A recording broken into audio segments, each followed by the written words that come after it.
ہاتھیوں پر آئے ہوئے اس لشکر کا خاتمہ کرنے کے لیے اللہ تعالیٰ نے بارود نہیں برسایا، اللہ تعالیٰ نے توپ کے گولے نہیں برسائے، اللہ تعالیٰ نے فرشتوں کی فوج کو نہیں بھیجا، بلکہ اللہ نے کیسے اپنا عذاب نازل فرمایا؟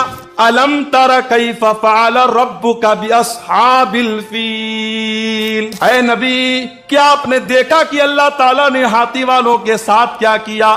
الم یجعل کیدہم فی تضلیل، اے نبی وہ تو بہت بڑی بڑی چالیں اور بہت بڑی بڑی پلاننگ بنا کر کے آئے تھے، اللہ نے ان کی ساری پلاننگ کو ناکام کر دیا۔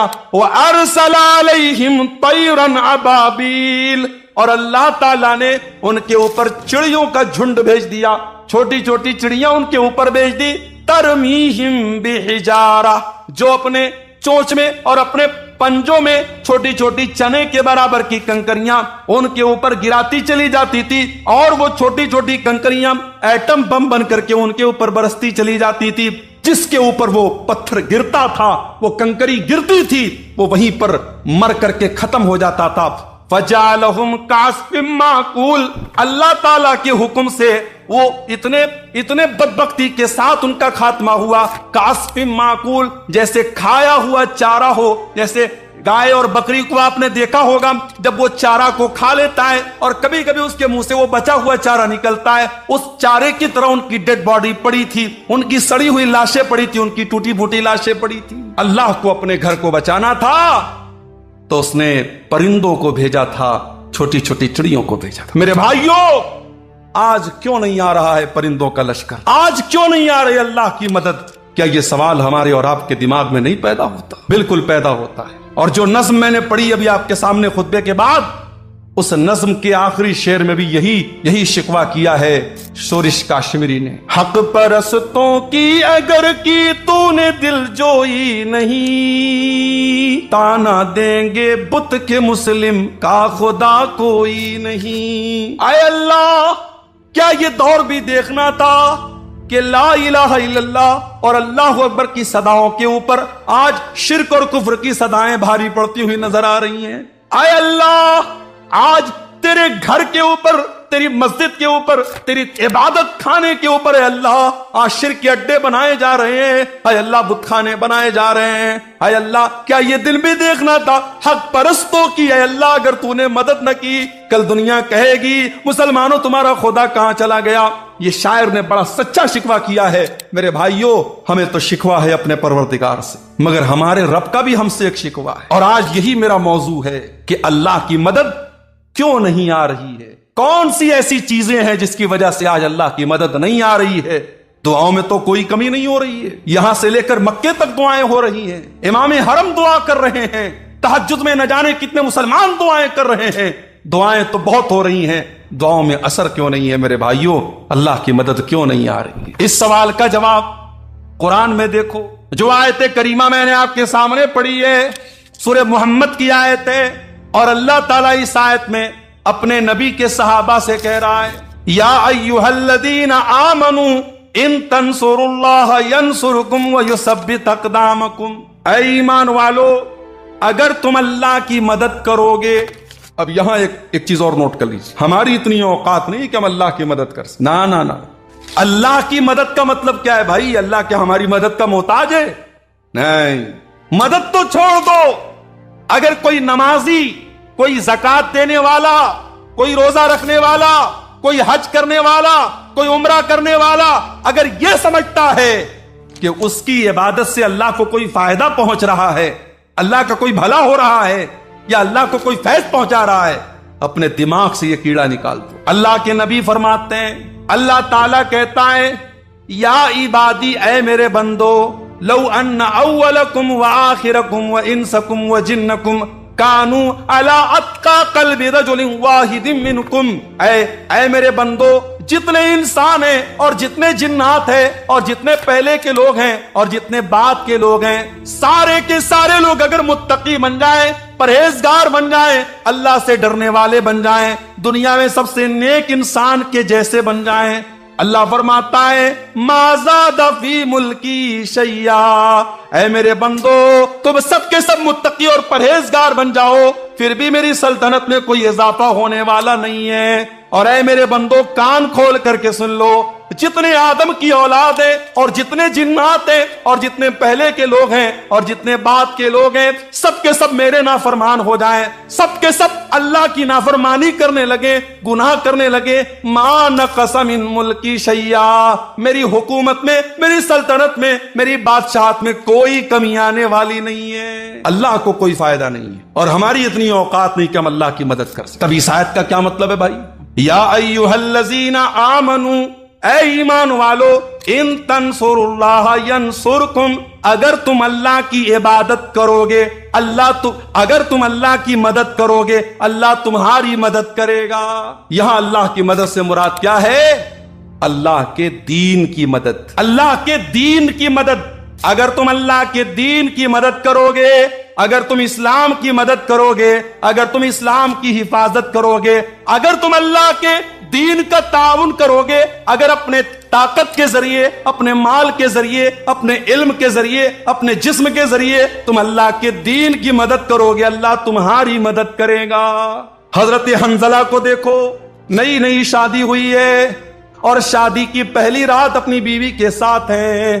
ہر نوجوان کی زندگی میں شادی کی رات بڑی امنگوں کی رات ہوتی ہے۔ حضرت حنظلہ اپنی بیوی کے ساتھ ہیں، شادی کی پہلی رات ہے اور صبح ہوتی ہے اور اللہ کے نبی کی طرف سے جہاد کا اعلان ہوتا ہے، جنگ کے میدان میں جانے کا اعلان ہوتا ہے۔ حضرت حنظلہ اپنی بیوی سے کہتے ہیں، اے میری بیوی مجھے جنگ کے میدان میں جانا پڑے گا، اللہ کے نبی کی طرف سے منادی ہو چکی ہے، اعلان ہو چکا ہے۔ اس زمانے کی عورتیں بھی کیسی عورتیں تھیں، آج کے دور کی عورتیں دین کے نام پر کوئی غیرت نہیں ہے ان کے اندر۔ شوہر اگر دین کے نام پر اپنی بیوی سے کسی قربانی کا مطالبہ کرے تو بیوی دین کے نام پر کوئی قربانی دینے کو تیار نہیں، دنیا کے نام پر ہر قربانی تیار ہے۔ ابھی میں بھاگلپور سے پورنیہ آ رہا تھا، 4-5 نوجوان آپ کے اسی پورنیہ کے، کوئی 22 کا ہے، کوئی کہیں کا ہے، کوئی کہیں کا ہے، دیکھا سب ممبئی سے آ رہے ہیں۔ ممبئی سے کہنے لگے مولوی صاحب ہم لوگ ممبئی میں رہتے ہیں، وہاں کام کرتے ہیں اور مہینوں کے سالوں کے بعد ہم اپنے وطن کو لوٹ رہے ہیں، ڈھیر سارا سامان لے کے لوٹ رہے ہیں۔ بیوی کو یہ گوارا ہے کہ شوہر مجھ سے 6 مہینہ 7 مہینہ دور رہے، ممبئی میں رہے، سعودی میں رہے، دبئی میں رہے، بیوی کو یہ ساری آزمائش اور یہ ساری قربانی گوارا ہے۔ کیوں؟ کیونکہ شوہر کما کے لائے۔ اللہ کے دین کے لیے اگر وہی شوہر داڑھی رکھ لے تو بیوی کہتی ہے ارے پہلے اتنے ہینڈسم لگتے تو تم داڑھی کیوں رکھ لی، تم نے بیکار لگنے لگے۔ شوہر دین کے لیے اگر اللہ کی راہ میں کچھ صدقہ خیرات کر دے اور بیوی کا کوئی زیور دینے کی بات کر دے تو بیوی کو تیش آ جاتا ہے۔ یہ آج کے دور کی عورتیں ہیں۔ میرے پیارے ساتھیوں، حضرت حنظلہ شادی کی پہلی رات اپنی بیوی سے کہتے ہیں مجھے اللہ کی راہ میں جانا ہے، نبی کی طرف سے جہاد کا اعلان ہوا ہے۔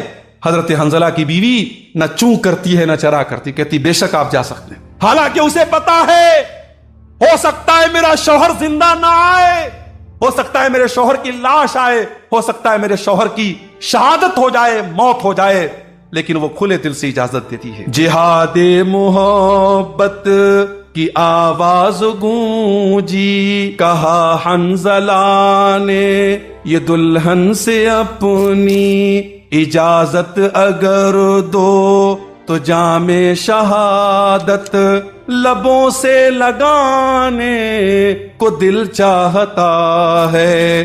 حضرت حنظلہ اسی حالت میں جنگ کے میدان میں جاتے ہیں، ان کے پاس غسل کرنے کا بھی ٹائم نہ تھا، ان کے پاس پانی کے ذریعے طہارت حاصل کرنے کا بھی ٹائم نہ تھا۔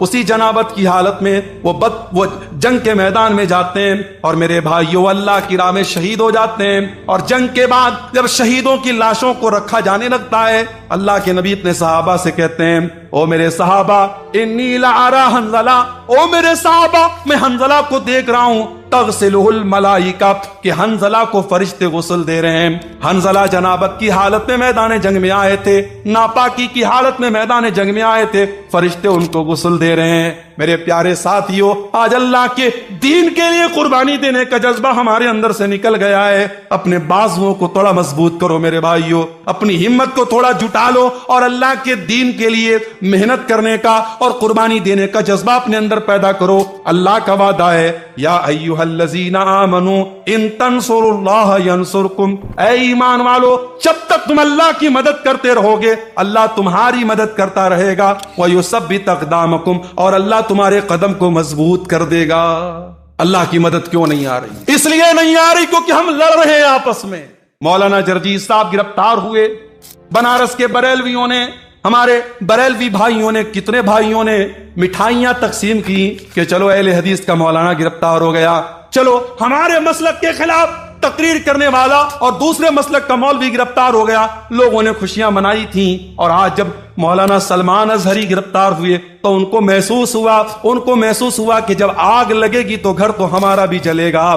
آج آگ لگی ہے، آج ان کے مسلک کے عالم کو گرفتار کیا گیا، اور اللہ کا شکر ہے کسی اہل حدیث نے یہ اس پر خوشی کا اظہار نہیں کیا، بلکہ بہت سارے اہل حدیث علماء نے، اور میں خود ان میں شامل ہوں، میں نے بھی اس کی مخالفت کی اور میں نے سپورٹ کیا کہ مولانا مفتی سلمان اظہری کو گرفتار کرنا غلط ہے۔ اس طریقے کی بیان بازی تو بہت سارے لوگ دیا کرتے ہیں، ایک معمولی سے بیان پر اریسٹ کرنا اور گرفتار کرنا یہ انصاف کا تقاضا نہیں ہے۔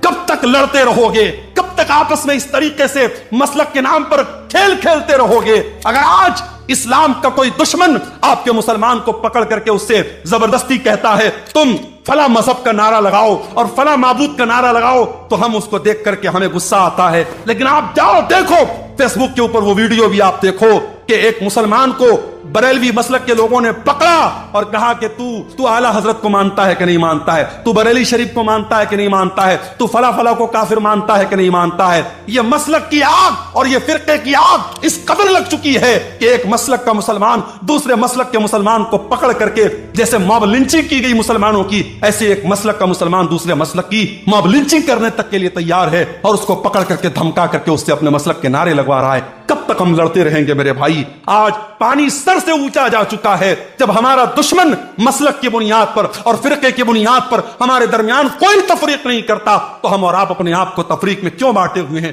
آؤ سیسا پھیلائی ہوئی دیوار بن جاؤ۔ اور میں بڑی خوشی کے ساتھ کہتا ہوں، میں پکا سلفی المسلک الحمدللہ ہوں، اور بنارس کے جامعہ سلفیہ جو ہماری جماعت کا مرکزی ادارہ ہے وہاں سے میں نے تعلیم حاصل کی ہے، لیکن آج اللہ کا شکر ہے فیس بک پہ اوپر آپ دیکھ لیں، یوٹیوب کے اوپر آپ دیکھ لیں، بڑی تعداد میں ہمارے بریلوی بھائی، ہمارے دیوبندی بھائی بھی میری تقریروں کو سنتے ہیں۔ اور یہی شب معراج کا موقع تھا، جس کو عام طور سے لوگ شب معراج مانتے ہیں، حالانکہ ہمارا یہ عقیدہ نہیں ہے۔ ہم یہ تو مانتے ہیں کہ اللہ کے نبی کو معراج ہوئی، مگر معراج کون سی رات ہوئی، کون سے مہینے میں ہوئی، یہ کنفرمیشن ہمیں حدیثوں کی روشنی میں نہیں ملتا۔ لیکن عام طور سے لوگ 27 رجب کو شب معراج مانتے کہ اسی رات میں معراج ہوئی۔ بنارس سے 100 کلومیٹر دور ایک جگہ پڑتی ہے مچھلی شہر، وہاں پر بریلوی بھائی ہر سال پروگرام کراتے ہیں معراج النبی کے نام پر۔ آپ یوٹیوب پر جا کے دیکھ لیں، وہاں مجھے تقریر کا موقع دیا گیا۔ بریلویوں کا مجمع ہے، ان کے نعرے لگ رہے ہیں، ان کے علماء بیٹھے ہیں، وہاں پر الحمدللہ میں نے تقریر کی اور قرآن و حدیث کی روشنی میں کی، اور جو صحیح بات ہے، جو کتاب و سنت کی بات ہے، وہ میں نے بیان کی۔ میرے بھائیوں، ہم چاہتے ہیں کہ ایسا ماحول بنے، ایک دوسرے کا احترام ہم کرنا سیکھیں، ایک دوسرے کے علماء کا احترام کرنا ہم سیکھیں۔ ہمارے جو اختلافات ہیں ہم ایک دائرے میں رہ کر کے اس کو حل کر سکتے ہیں، لیکن آج مسلک کھیلنے کا ٹائم نہیں ہے میرے بھائی۔ ہماری تاریخ یہ بتاتی ہے اندلس جیسا ملک مسلمانوں سے خالی ہو گیا، وہاں کی مسجدوں کو استبل بنا دیا گیا، وہاں کی مسجدوں میں داس کے اڈے اور شراب کے اڈے بن گئے۔ کیوں؟ جاؤ اتہاس اٹھا کے دیکھو، تاریخ اٹھا کے دیکھو، اندلس کے مسلمان آپس میں لڑ پڑے، چھوٹی چھوٹی ریاستیں قائم ہو گئی،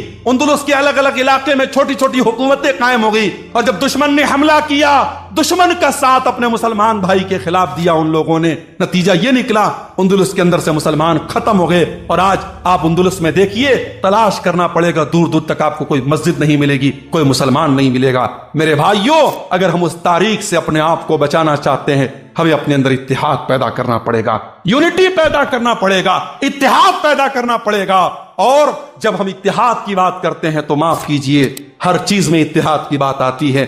آگے ملک میں حکمرانی کس کی ہوگی, ملک کے اقتدار پر کون بیٹھے گا, ہم ڈیسائیڈ تو نہیں کر سکتے کون بیٹھے گا, مگر ہم یہ تو بتا سکتے ہیں کہ ہم مسلمان اس ملک میں ہم متحد ہو کر کے ہم ووٹنگ کرتے ہیں. آنے والے الیکشن کے موقع پر بھی آپ اپنے ووٹ کے ذریعے ایسی طاقتوں کو آپ اپنا ووٹ دیجئے جن کے بارے میں آپ کو یہ لگتا ہے کہ ہاں یہ ملک میں امن چین اور سکون کو بڑھاوا دیں گی, اور ایسی طاقتوں کو ناکام کیجئے جو ملک کے ماحول میں نفرت کا زہر گھولنا چاہتی ہیں. میرے بھائیوں, ہمیں اور آپ کو اپنے اندر اتحاد پیدا کرنا پڑے گا. قرآن کیا کہتا ہے, وَاعْتَصِمُوا بِحَبْلِ اللَّهِ جَمِيعًا, اے ایمان والو تم اللہ کی رسی کو مل کر کے تھام لو, وَلَا تَفَرَّقُوا, اور آپس میں تم فرقوں میں نہ بٹو, وَاذْكُرُوا نِعْمَةَ اللَّهِ عَلَيْكُمْ, اور اے ایمان والو تم اللہ کی نعمت کو یاد کرو, اِذْ كُنْتُمْ عَدَاءً, جب تم ایک دوسرے کے دشمن تھے, فَأَلَّفَ بَيْنَ قُلُوبِكُمْ, اللہ نے اپنے نبی کو بھیج کر کے تمہیں بھائی بھائی بنا دیا. آج تو حالات یہ ہیں, ایک سگا بھائی اپنے سگے بھائی کی زمین پر ناجائز قبضہ کر کے بیٹھا ہے. ایک سگا بھائی, دونوں ایک ماں کے بچے ہیں, ایک پیٹ سے پیدا ہوئے ہیں, ایک باپ کا خون دونوں کی رگوں میں دوڑ رہا ہے, لیکن سگا بھائی اپنے سگے بھائی کی زمین پر ناجائز قبضہ کر کے بیٹھا ہے. سگا بھائی اپنے بھائی کے خلاف عدالت میں کیس لڑ رہا ہے, اور اس کو معلوم ہے زمین میری نہیں ہے, جائیداد میری نہیں ہے, میرے بھائی کی ہے, مگر پیسے اور زمین اور جائیداد کی ایسی لالچ ہے, اپنے بھائی کے خلاف کیس لڑ رہا ہے. کان کھول کر کے سن لو, میرے نبی کی عدالت کا فیصلہ, دنیا کی عدالت کا فیصلہ بعد میں دیکھنا, سپریم کورٹ اور ہائی کورٹ کا فیصلہ بعد میں دیکھنا, پہلے دیکھو ہمارے نبی کی عدالت کا کیا فیصلہ ہے. اللہ کے نبی فرماتے ہیں کہ دو لوگ میرے پاس آتے ہیں اپنا کیس لے کر کے, اور ایک آدمی کی بات سن کر کے میں فیصلہ کر دیتا ہوں, کیونکہ میں انسان ہوں, مجھ سے بھی غلطی ہو سکتی ہے. ہو سکتا ہے ایک انسان چکنی چپڑی باتیں کرتا ہو, دوسرا انسان اپنی بات ڈھنگ سے پیش نہ کر پایا ہو. کان کھول کر کے سن لو.